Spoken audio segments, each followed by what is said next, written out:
अदालती इस्लाहात के लिए आईनी तरमीम के पैकेज के निकात क्या हैं? पैकेज में आईनी अदालत के क़याम की तजवीज़ क्यों दी गई? अहम तफसीलात सामने आ गईं।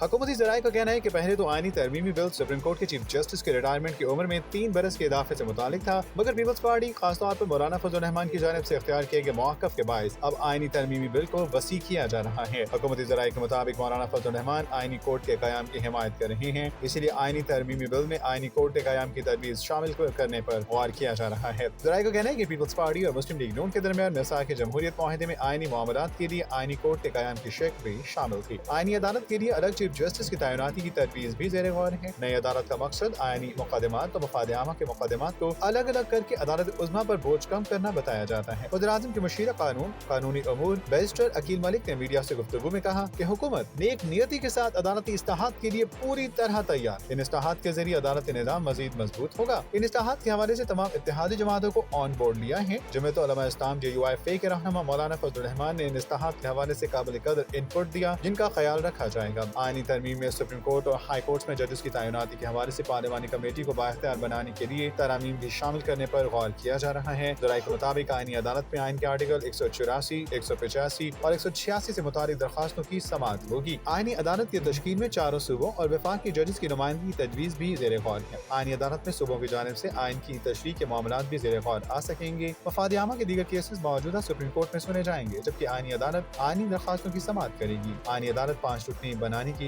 तजवीज़ है। आईनी अदालत की तश्कील में 4 सूबों और वफाक के जजेस की नुमाइंदगी की तजवीज़ है। आईनी अदालत में सूबों की जानिब से आइन की तशरीह के मामलात भी ज़ेर गौर आ सकेंगे। ज़राए के मुताबिक सुप्रीम कोर्ट के चीफ जस्टिस की तैनाती के लिए सीनियरिटी की मौजूदा बुनियाद को तब्दील करके नया तरीक़ाकार लाने की भी तजवीज़ है, जिसके तहत चीफ जस्टिस की तैनाती के लिए 3 जजेस के नाम पैनल की सूरत में सामने आएंगे, जिनमें से किसी एक को चीफ जस्टिस मुकर्रर करने का इख्तियार पार्लिमानी कमेटी को होगा। तकरीरी में पार्लिमानी कमेटी ज्यादा बाइख्तियार और इसके किरदार को ज्यादा मौसर बनाया जाएगा।